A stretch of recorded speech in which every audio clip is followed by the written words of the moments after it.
A paz do Senhor, queridos irmãos, estamos aqui para dar início ao nosso trimestre, segundo trimestre de 2024. Eu sou Arne Luiz e hoje nós estamos com a lição de número 1 e o tema da lição é a caminhada que nos está proposta. Lição de número 1, o início da caminhada. Leitura bíblica em classe está no Evangelho segundo escreveu São João, capítulo 3, versículo 1 ao 8. Eu queria iniciar esse segundo trimestre e que Deus nos dê graça para que possamos estar juntos, conectados nessas 13 videoaulas e que o nome do Senhor venha a ser glorificado. É o início de trimestre que viemos estar nos preparando para melhorar cada dia, para que possamos chegar ao destino da caminhada. Lição número 1, o início da caminhada. O que é regeneração? O que eu faço para entrar para a eternidade? Porque hoje o céu não é tão pregado em alguns lugares. Será que hoje o foco é só no Novo Testamento e eu tenho que esquecer o Antigo Testamento? Ou toda a Escritura ela é a palavra de Deus? Qual a importância de sermos cristãos? Para que nós fomos inseridos neste mundo? Qual o objetivo de vivermos onde estamos vivendo hoje? Qual é a finalidade que Deus vai fazer? E será que Deus tem uma carreira proposta para nós? E se Deus tem uma carreira proposta para nós, é só para nós? Ou cada um tem a sua carreira que Deus cria e Deus propõe a cada um uma caminhada? É isso que nós vamos entender hoje nessa lição de número 1. Como devemos iniciar esse trimestre? Primeiro, devemos iniciar esse trimestre orando. Segundo, devemos pedir a Deus graça para que possamos melhorar e precisamos da direção do Espírito Santo de Deus para buscar melhorar dia após dia e para que nós tenhamos uma grande experiência com o Senhor para alcançar níveis muito maiores, porque tem coisas grandes e maiores do que as que ficaram para trás. Então Deus nos convida, nos convoca, nos chama para novas experiências e para que venhamos a estar tendo testemunho a respeito da sua palavra, da sua pessoa e da sua obra. Louvado seja o nome do Senhor. Tópico número 1, a caminhada com Cristo. Qual foi a chave que foi virada para nós e como é que nós iniciamos essa caminhada? O que é que possibilita que nós venhamos a estar vivendo essa carreira que nos foi proposta, que Jesus nos propôs, que Deus nos chamou, nos convocou? Onde é que inicia essa virada de chave? Como é que inicia essa carreira proposta? Subtópico número 1, compreendendo os dois caminhos. Para entender o início da nossa caminhada, nós precisamos entender o termo que Cristo falou a Nicodemos. Qual foi o termo que Jesus falou a Nicodemos? Que a questão sobre, falando ali de forma bem clara a respeito da regeneração, ou da questão do homem que estava perdido e ele foi achado, e fala a respeito sobre o homem transformado, o homem que estava em trevas e agora está liberto através da graciosa e maravilhosa luz, através do sacrifício do Senhor e Salvador Jesus Cristo de Nazaré. Então, para entender o início da caminhada, nós precisamos entender acerca da regeneração. Segundo alguns estudiosos, essa palavra aparece 2 vezes na Bíblia. E aí vai uma questão interessante. Se essa palavra é pouco falada, então será que ela é importante? Será que existem outras coisas mais importantes que ela, já que ela só foi falada 2 vezes, uma com Nicodemos e outra em outro momento o Senhor ele vai falar a respeito da regeneração? Então quer dizer que só esses 2 momentos não precisa mais falar sobre ela porque ela foi pouco falada na Bíblia? Será que isso é uma verdade? Então será que existem outras coisas mais importantes? Exemplo, qual é um exemplo bem interessante aqui? A gente ouve falar sobre regeneração e uma vez eu ouvi um pastor falando sobre regeneração e ele disse o seguinte, que regeneração está ali arquivado naquele momento. Por quê? Porque Deus se remete a apenas uma pessoa, ele se remete a apenas um homem, não de forma coletiva, mas de forma individual, e que à noite o Senhor Jesus ele vai ali ter com Nicodemos um encontro, e ele vai falar a respeito da regeneração. Então, seguindo esse parâmetro, ele leva a ideia de que do público para o particular. Se Cristo fala para apenas um homem e não a coletividade, não a multidão, então não é o que? Relevante. seja, não é relevante falar sobre regeneração, não é relevante falar sobre transformação, não é relevante falar sobre o novo nascimento. Então isso é uma heresia, porque se Cristo fala para o homem, eles acreditam que não é o que? Relevante. Não medimos a Bíblia apenas por quantidade de termos que aparecem nela. Por quê? Porque, vamos dar outro exemplo, o termo riqueza, ele aparece mais ou menos 2.000 vezes, e esse termo de riquezas, ele aparece 2.000 vezes, o dinheiro na riqueza, dinheiro, ou a questão toda a respeito de possuir bens materiais aqui nessa terra. Então, esse termo riqueza, dinheiro, possuir bens, aparece 2.000 vezes. Então, se aparece 2.000 vezes, o que acontece? Vai entender o quê? Que o dinheiro é mais importante do que a regeneração. Então você pode vir a Jesus do jeito que você tiver, mas você pode ficar do jeito que você está. Por quê? Porque o importante é o dinheiro, o importante é a riqueza, o importante não é a regeneração, não é o novo nascimento, não é uma nova vida em Cristo Jesus. Então isso é uma heresia. Por quê? Porque a questão não é o como se fala, mas é a base da fé, é a base de vida, que possamos alcançar a carreira que nos foi proposta. Louvado seja o nome do Senhor. Então a questão não é quanto a gente fala, é a base da nossa vida. E a base da nossa vida não são as riquezas. Por quê? Porque a riqueza, ela não equivale para você ter acesso ao céu.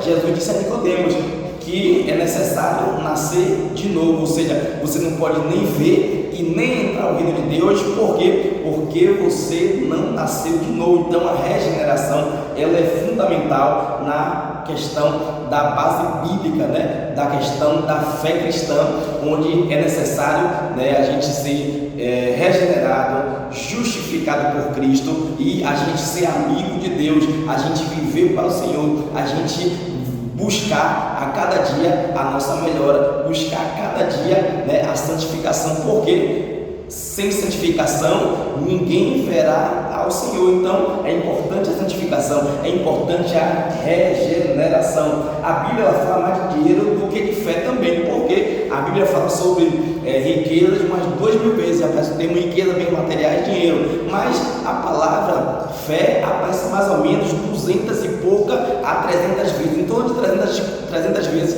aparece na Bíblia o termo fé. Então, porque a Bíblia fala mais do que dinheiro, do que de fé, eu tenho que entender o quê? Que o que acontece aqui é que a Bíblia ela fala sobre dinheiro, sobre riquezas. Por quê? Porque o ser humano, as pessoas, né, em geral, de Gênesis e Apocalipse, estava fazendo o quê? Estava mais valorizando os bens materiais do que os bens espirituais, ou seja, estava dando mais valor ao material do que ao espiritual. Então, valorizando mais um e menosprezando o outro. Por isso que se falou muito em quê? Em riquezas e bens materiais. Então, o que acontece aqui? Se já nascemos com essa inclinação para o pecado, já nascemos com essa inclinação para praticar o mal, a Bíblia diz que todos pecaram e todos foram destituídos da glória de Deus. Então, alguém que nasce de novo, ela vem ali naquele sentido de um novo nascimento, uma libertação, uma transformação através de Jesus Cristo. Todo aquele que está em Cristo, uma nova criatura é. As coisas velhas ficaram para trás e tudo se fez novo. Por quê? Porque ela foi regenerada, ela foi transformada. Ela estava morta, mas agora ela reviveu. Deu para entender? Então essa é a questão. Então nós nascemos com inclinação para o mal, para o pecado. Ninguém nasce pronto para servir a Deus, ninguém nasce pronto para adorar a Deus. Por quê? Porque nascemos condicionados a pecar, nascemos com a condição do pecado. E essa condição do pecado, Paulo diz o seguinte, que todos foram destituídos da glória de Deus. Todos pecaram, todos foram destituídos, não tem nenhum sequer justo na terra. Nascemos desprovidos, incapacitados de fazer alguma coisa para agradar a Deus. Então Efésios vai dizer o seguinte, Efésios capítulo 2, versículo 1, Paulo diz que nós estávamos mortos em nossos delitos e em nossos pecados, mas quando Cristo nos encontrou, Ele fez o quê? Ele nos vivificou, Ele nos deu uma nova vida através do Espírito de vida, através do Espírito Santo, através da palavra. Então não podíamos agradar ao Senhor, estávamos incapacitados de fazer o bem, de fazer a vontade do Senhor. É tanto que no teólogo diz o seguinte, tudo de bom que é em mim é Cristo, e tudo de ruim sou eu mesmo, porque que ele não tinha condições de adorar Deus pelas suas próprias forças, mas sim através de Jesus Cristo. Jesus Cristo é o mediador entre Deus e os homens. Ele é o caminho, a verdade e a vida. Então ele nos encontrou. E como é que Jesus nos encontra? Ele nos encontra mortos, feridos, inoperantes para um relacionamento com Ele. Então nós nos relacionamos antigamente no passado com o mundo, com o pecado. Nós tínhamos uma relação profunda de amor, então só tínhamos olhos para o mundo. O príncipe deste mundo cegou o entendimento dos incrédulos. Nós estávamos incrédulos, nós estávamos perdidos, estávamos mortos para Jesus, para Cristo. Mas o que acontece? Cristo ele vem aqui, ele vive, ele morre, ele ressuscita e ele faz o quê? Ele tem a chave do inferno, ele tem a chave da morte. Todo o poder é dado no céu, na terra e debaixo da terra. Então Jesus faz o quê? Ele pagou o preço para nos salvar, ele pagou o preço para nos libertar, ele pagou o preço para nos vivificar. Ele, Jesus, nos vivificou. Nós estávamos mortos, nós estávamos presos a este mundo, mas graças a Deus, porque Jesus Cristo, ele deu a sua vida para nos salvar. Então essa relação profunda que tínhamos, nascemos condicionados a fazer o mal. Paulo diz que o bem que eu quero fazer, eu não faço, mas o mal que eu não quero fazer, eu acabo fazendo. Ou seja, essa condição é do meu ser, essa condição é do meu ontológico, essa condição é da minha carne, do meu pecado. O pecado está dentro de mim, o pecado habita em mim e eu só posso vencer esse pecado, eu só posso vencer essa luta com a carne através de Jesus Cristo, através da sua palavra, através do Espírito Santo de Deus. Então o que é isso? É a condição humana. Qual a condição humana? Todos pecaram, todos foram destituídos da glória de Deus. Esse pecado, ele está dentro de mim. Então Davi entendia, quando Davi disse, em pecado fui concebido. Não é o pecado que a mãe dele praticava, mas sim o pecado que a mãe dele concebeu. No sentido quê? No sentido da condição dele de ser humano, na condição do ontológico. Essa condição de Davi era que ele era inclinado ao erro, ao pecado. Assim como nós nos inclinamos, nós temos a inclinação natural para errar, para pecar, para fazer o que é mal, né? Paulo chega a dizer, né? Vou repetir mais uma vez: o bem que eu quero fazer, eu não faço, mas o mal que eu não quero fazer, eu acabo fazendo. Miserável homem que eu sou, pecador homem que eu sou o pior dos pecadores, mas graças a Deus que Cristo me dá vida, que Cristo me dá graça, que o Espírito Santo de Deus me capacita, ele me renova, ele me restaura, ele me mostra o que eu preciso fazer, ele me diz o que é certo e o que é errado. Por quê? Porque agora eu tenho consciência. Eu estava morto, eu estava perdido, mas agora eu fui achado, eu fui vivificado. Então eu tenho uma nova vida em Cristo. Davi entendia a respeito disso, e aqui a ideia é o seguinte: é que nascemos com condição para o pecado, mas em vida, o que acontece? Temos a possibilidade de endireitar a nossa história com Deus. Como é que a gente endireita a nossa história com Deus? Nós temos a possibilidade de endireitar a nossa história, a nossa caminhada, a nossa carreira que nos foi proposta. Temos dois tipos de vida, uma com Deus e uma sem Deus. Nascemos com a condição de viver longe de Deus, mas com o desenvolvimento humano de fazer a sua parte e ouvir a palavra de Deus. O que é que acontece quando a gente ouve a palavra de Deus e a gente se esforçando, né? No mundo tem as aflições, mas se esforça e tem de bom ânimo, porque eu venci o mundo. Quando a gente se esforça, a gente se desenvolve, a gente procura melhorar, procura fazer a nossa parte, o natural e o sobrenatural, o Espírito Santo, a palavra de Deus e o próprio Deus, ele faz em nossas vidas. O que é que acontece? A gente vai mudando, vai melhorando. Nascemos com a condição de viver longe de Deus, mas com desenvolvimento, ao ouvir a palavra de Deus, a ter conexão com outras pessoas e nos possibilitar uma nova vida, a gente querer também, porque tem momentos que a gente precisa querer. A gente já não tem força para querer sozinho, a gente precisa da ajuda de alguém do exterior, do Espírito Santo, da palavra, de Jesus, de Deus, mas a gente não consegue sozinho, então nós estamos impossibilitados. Então o que acontece? Nós precisamos do que? Essa escolha é minha, essa decisão é minha, sou eu que decido se eu quero ou se eu não quero, sou eu que decido. Claro que Deus, que Cristo, ele rege a história, que Deus tem o controle de tudo, que Deus opera tudo, mas eu tenho que crescer, eu tenho que querer, eu tenho que fazer, a decisão é minha também. Porque, um exemplo, se eu bebo água, vai me fazer bem ou vai me fazer mal? Vai me fazer bem. Se eu como, me alimento, vai me fazer bem ou vai me fazer mal? Vai me fazer bem. Então sou eu que decido às vezes, sou eu que escolho às vezes. Eu tenho que ter a rédea da minha história no sentido natural, no sentido aqui. Eu tenho que fazer alguma coisa, não para salvação, pelo amor de Deus. Ninguém pode fazer nada para se salvar, porque Cristo já fez, Ele já pagou o preço para nos salvar. Nós temos que fazer, praticar boas obras, porque nós somos salvos em Cristo. Não a gente vai praticar caridade, fazer alguma coisa, fazer alguma obra social, porque a gente precisa pagar alguma coisa para Cristo. Não, Cristo já pagou o preço de sacrifício para nos salvar, para nos perdoar dos nossos pecados. Só Ele é o caminho, a verdade e a vida. Mas como resultado dessa salvação, nós praticamos as boas obras. Então eu tenho que decidir orar, eu tenho que decidir ler a palavra, eu tenho que decidir ir para a igreja, me consagrar, fazer jejum. Eu tenho que decidir o que é melhor para mim também. Eu tenho que fazer a minha parte, tenho que fazer o natural. E eu tenho ajuda. E qual é a ajuda que eu tenho? Eu tenho a ajuda do Pai, do Filho e do Espírito Santo. Então a decisão é minha.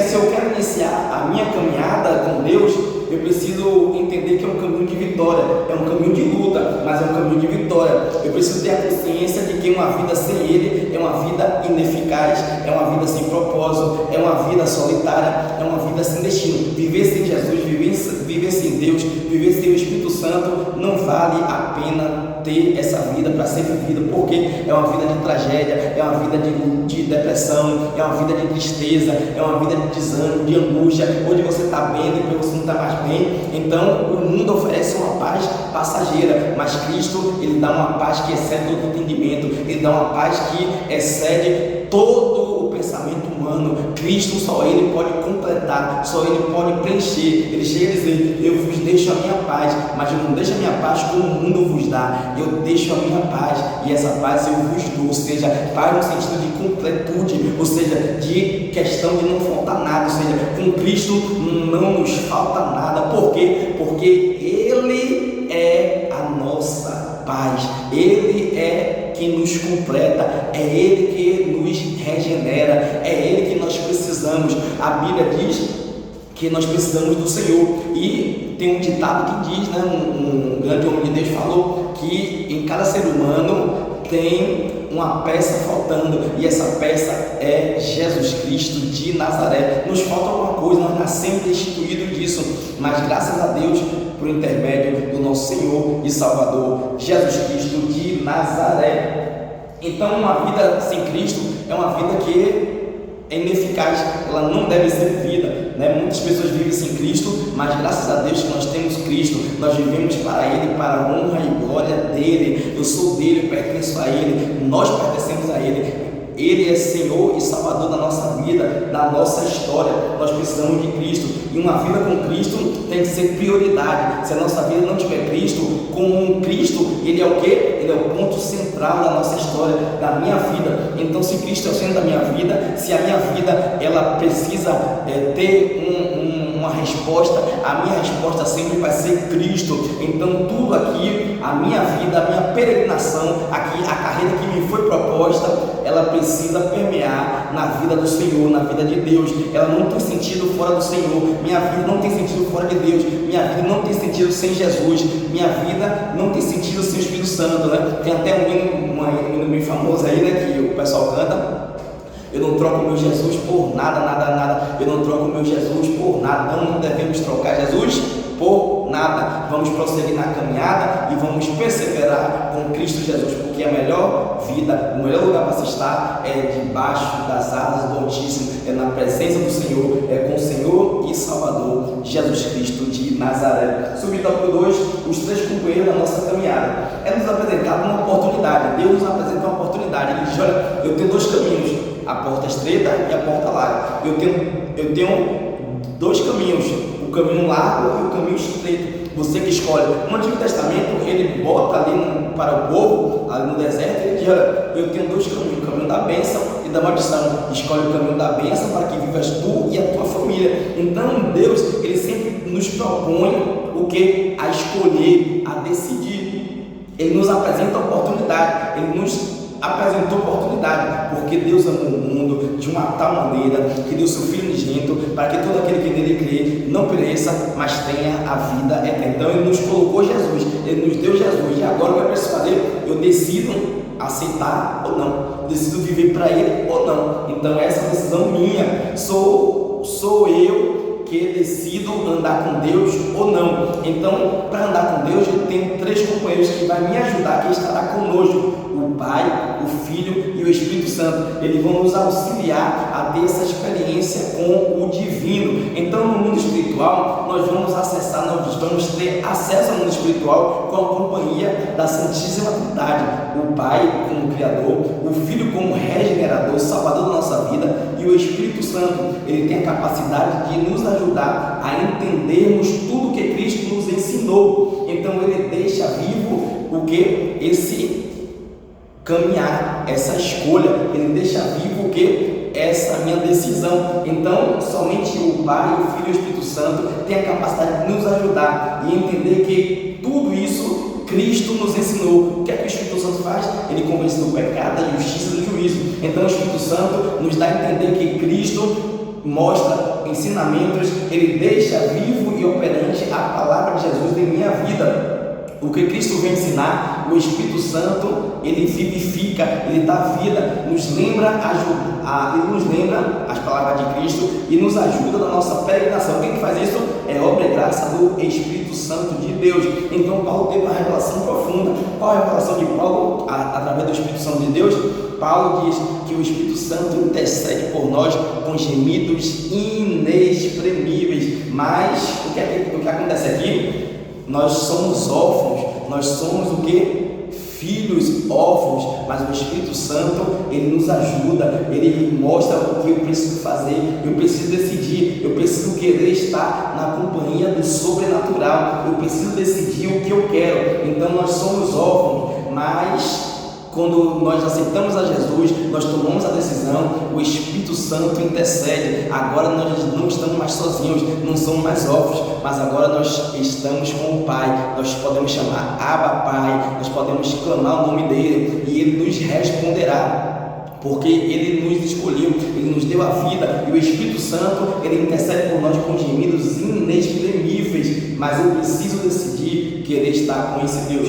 Tópico número 2, o novo nascimento. Subtópico número 1, o porquê precisamos do novo nascimento. Como de uma hora para outra eu abraço essa voz, sim ou não? Abraço essa voz.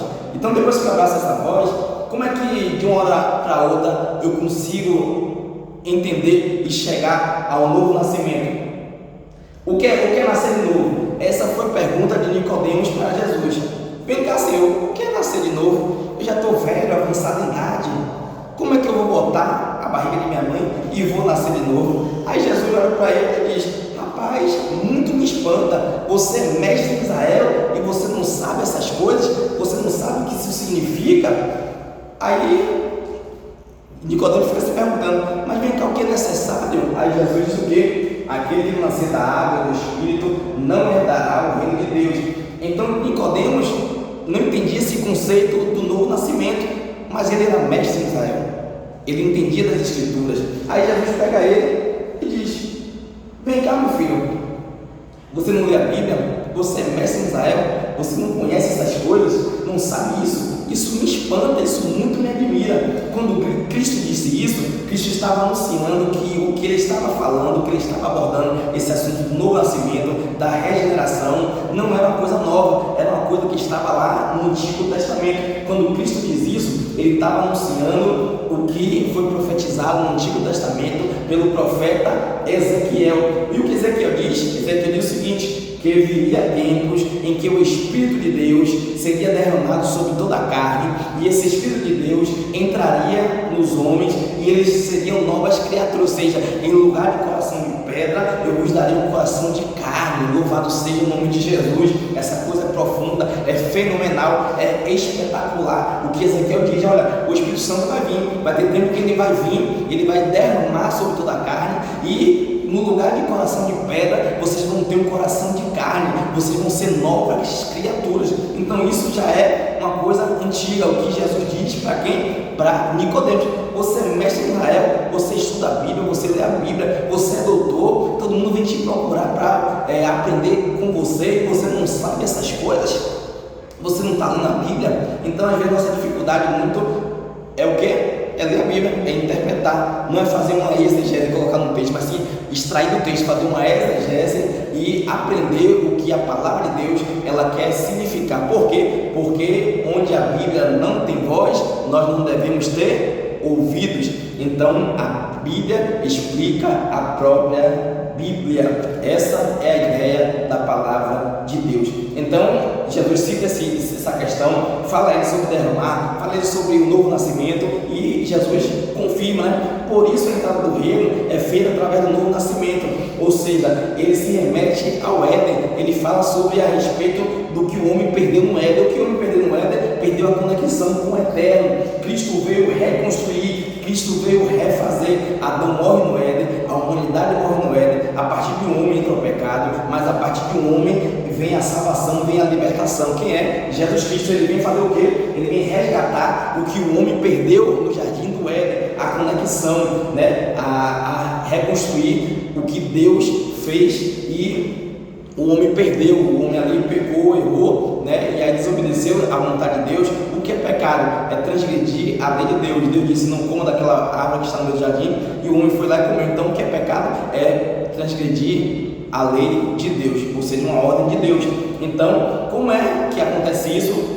Jesus, ele vem, ele paga o preço. Então agora Adão em condição de que? De pecado. Por quê? Porque no jardim do Éden veio essa culpa, veio esse erro, e aí a inclinação para o pecado, inclinação para o mal. Cristo veio fazer o que? Restaurar. Cristo veio dar um novo nascimento, e o novo nascimento é a entrada para uma experiência com Deus e seu reino. É impossível nos relacionarmos com o divino se ele não produzir um novo nascimento. Estávamos mortos. Essa ação de alguém produzir esse novo nascimento não é interno, não pode vir de mim, porque de mim não vem coisa boa nenhuma, só vem coisa mal, mas de Jesus, de Deus, vem coisa boa. Então essa ação tem que vir do lado de fora. Algumas pessoas entendem isso, e os teólogos também entendem isso, e a palavra de Deus fala a respeito disso. Só pode a gente, ser humano, ser santificado através da palavra, do Espírito Santo e do sangue de Jesus. Então somente alguém do lado de fora pode trazer o que? Essa transformação, essa restauração. Essa ação tem que vir lá de fora. Alguém vivo com poder, alguém sobre mim precisa provocar isso. Quem é? O Pai, o Filho e o Espírito Santo. E o que é que ele usa?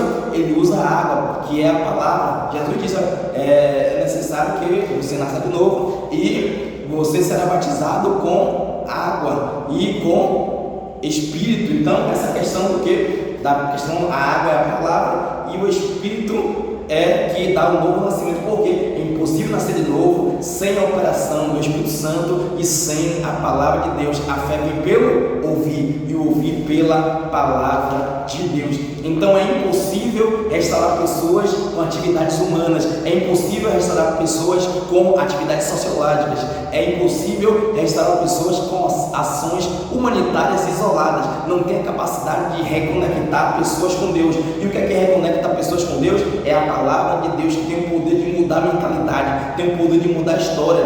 É a pessoa que ouve a palavra, de sorte que a fé vem pelo ouvir pela palavra. Então, se pregamos a palavra, estamos pregando uma pessoa. Como assim, irmão? Nós pregamos a palavra, estamos pregando uma pessoa? Vamos lá para a gente entender. A palavra, ela não é só um conceito, porque a palavra é uma pessoa. João diz o seguinte: Pai, santifica-o na tua verdade, e a tua palavra é a verdade. Aí Jesus disse: e disse Jesus: eu sou o caminho, a verdade e a vida. Então a palavra verdade é o que? É uma pessoa e não um conceito. Então o que acontece aqui? Essa pessoa tem capacidade de me dar um novo nascimento, um novo horizonte. Ela tem o poder sobre mim e tem o poder de me dar consciência de saber o que é certo e o que é errado. Por quê? Porque ele nos vivificou, ele me redimiu, ele me deu uma nova vida. Agora a decisão é minha, aceitar ou não aceitar, através da palavra, através de Jesus e através do Espírito Santo de Deus. Subtópico 2: a religião não faz nascer de novo. O que é religião? Religião é o seguinte: as comunidades evangélicas de Parede Preta costumam dizer o seguinte, que eles estão fora da olha, nós estamos fora da religião, né? Nós somos a igreja que a gente não é religioso não. Mas o que é religião? Religião é tudo aquilo que o homem, o ser humano, diviniza o humano. Então, o que é religião? Religião é quando o homem diviniza o homem, o ser humano. Então, como a gente vai aprender isso aqui? A gente da Assembleia de Deus costuma dizer o seguinte, né? Que a religião não faz nascer de novo, e está correto, porque quem faz nascer de novo é o Espírito Santo e a palavra de Deus, é Jesus que tem o poder de dar um novo nascimento. João diz, né? Olha, eu vos batizo com água para arrependimento, mas ele vos batizará com Espírito e com fogo. Então só Jesus pode dar um novo nascimento. Então a religião tem essa ideia, e religioso é toda aquela tentativa humana para divinizar o humano, ou seja, eu preciso fazer alguma coisa fora da palavra, para quê? Para chegar ao humano. O que é isso? É religiosidade. Se eu preciso fazer alguma coisa para alcançar o humano, isso é religião, é religiosidade. Então hoje, o que está em voga, hoje está em voga, está aí no momento, né? Está nas paradas aí do cristianismo, em alguns movimentos cristãos, em alguns movimentos que a gente ouve e vê por aí. O que é que está em voga hoje em dia? A experiência cristã, a nossa atividade dentro da igreja está sendo condicionada, está sendo analisada através dos números métricos. Por exemplo, eu abro um trabalho, eu abro uma igreja, e nesse trabalho, nessa igreja, né, o que é que está acontecendo? Está crescendo, você está crescendo, Deus está abençoando, está dando dinheiro, você está dando dinheiro, Deus está abençoando. Aí tem aquela ideia de Gamaliel. O que é que Gamaliel diz? Olha, se é de Deus, vai crescer, se não é, não vai crescer. Então isso de certa forma está errado. Essa pregação coach, né, se está dando certo, é de Deus. Às vezes Deus não está nesse negócio. Por quê? Porque a Bíblia diz que lá em Samuel, Deus não vê como o homem vê. O homem vê o que está por fora, mas Deus vê o que está por dentro. Então, para nós, para o homem, tem coisas que enchem nossos olhos, e aos olhos de Deus pode ser desprezível, mas tem coisas que a nossos olhos é desprezível, mas enche os olhos de Deus. Por quê? Porque Deus fala com Samuel: olha, eu não vejo como o homem vê, o homem está vendo o que está por fora, mas eu vejo o coração, eu vejo o que está por dentro. Então essa é a ideia aqui do subtópico número 2, a religião não faz nascer de novo. Então, se eu acho que a religião, essa questão de que está crescendo, está dando número, né? Deus está operando, então eu vou ter que dizer que o budismo está, Deus está operando. Por quê? Porque o budismo está crescendo, o espiritismo está crescendo, então logo tudo isso Deus está operando, cresceu muito nos séculos. Então esse critério não é um critério cristão. Por quê? O critério cristão que está de Paulo é outro. O nosso critério é o critério que Paulo diz lá em Filipenses: o que dá certo ou não é um sinal que Deus está abençoando. Às vezes tem coisa que está dando certo, mas Deus não está no negócio, Deus não está abençoando. Então a gente precisa ter esse entendimento. Então os cristãos estão medindo suas espiritualidades por likes, por visualizações, pela quantidade de respaldo que ele tem, né, nas redes sociais. E um ativista que eu vi lá, né, um ativista cristão que estuda a Bíblia e tal, ele diz o seguinte: que alguém foi contestar ele alguma coisa, ele diz: muito me impressiona, você é uma pessoa bem significante, eu tenho mais de 500 mil pessoas no meu Instagram, e você está querendo debater comigo, quem é você? Você é uma pessoa significante. Então a gente está com uma ideia meio atrapalhada, porque o que funciona para o Senhor, o que Deus prioriza, o que a gente entende é que isso não é de Deus não, porque às vezes a pessoa pode estar falando alguma coisa, mas Deus não está se agradando. Então o que é que Paulo está fazendo? Paulo pensava que estava fazendo a coisa certa para o Senhor, ele ia destruir o movimento cristão, né? Ele estava indo ali querendo prender os pregadores do Evangelho, querendo prender o pessoal do cristianismo. As pessoas estavam pregando a respeito de Cristo, e ele pensou que estava fazendo a coisa certa, ele foi. E aí depois ele entendeu que ele estava fazendo a coisa errada. Então precisamos ter cuidado, porque às vezes nem sempre o que a gente está fazendo pode ser que Deus está se agradando. Então, um exemplo: se nós queremos entender qual é a vontade de Deus, qual é a bondade que Deus nos mostra através da sua palavra, é o seguinte: tudo que é puro, tudo que é honesto, nisso pensai. Então qual é o critério? O critério é o quê? É amar o próximo. Quer você ver uma pessoa que ela é espiritual, é você olhar o quanto ela ama. O amor é o termômetro da genuína espiritualidade. Tópico 3, né? Eu adiantei logo o subtópico do tópico 3, vamos logo para o tópico 3, o Novo Testamento. O Novo Testamento, subtópico número 1, o Novo Testamento como início da minha caminhada. Então a caminhada tem que vir por onde? Pelo início. Então não posso menosprezar o Antigo Testamento em detrimento do Novo Testamento. Muitas pessoas dizem: nós estamos no tempo da graça, então o que vale é o Novo Testamento. Então isso está o quê? Está errado, porque se o Novo é reflexo do Antigo Testamento, Por quê? Porque tudo que a gente aprende no Novo é coisas que já estão no Antigo Testamento. Só que aconteceu foi o quê? Uma atualização de dados, onde Jesus diz o seguinte: olha o que Jesus diz, olha, eu não vim para destruir a lei, os profetas, não, eu vim para atualizar isso aqui. Por quê? Porque eu sou o cumprimento de tudo isso que disse lá no Antigo Testamento. O que Moisés falou, o que Davi falou, o que todo mundo falou, eu sou aquele que eles estavam falando, ou seja, eu sou o prometido das nações, eu sou o Messias. Então Jesus vem para atualizar que a Bíblia está falando dele, tudo nos mostra e aponta para ele, e ele vem dizer, olha, tudo que está a respeito da lei, dos salmos, dos profetas, fala a respeito de mim. Eu não vim para destruir, eu vim para cumprir, eu sou o cumprimento de todas as Escrituras. Então, o ponto central da Bíblia é Jesus Cristo de Nazaré. A Bíblia fala dele, a Bíblia mostra ele, a Bíblia aponta para ele, a Bíblia diz que o caminho é ele, a verdade é ele, a vida é ele, tudo é para ele, por ele, e sem ele nada do que se foi feito haveria acontecido, porque ele é a causa da convergência, ele é o princípio, ele é o fim. Então é ele, tudo gira em torno dele, tudo gira em torno de quem? Da pessoa do Senhor e Salvador Jesus Cristo de Nazaré.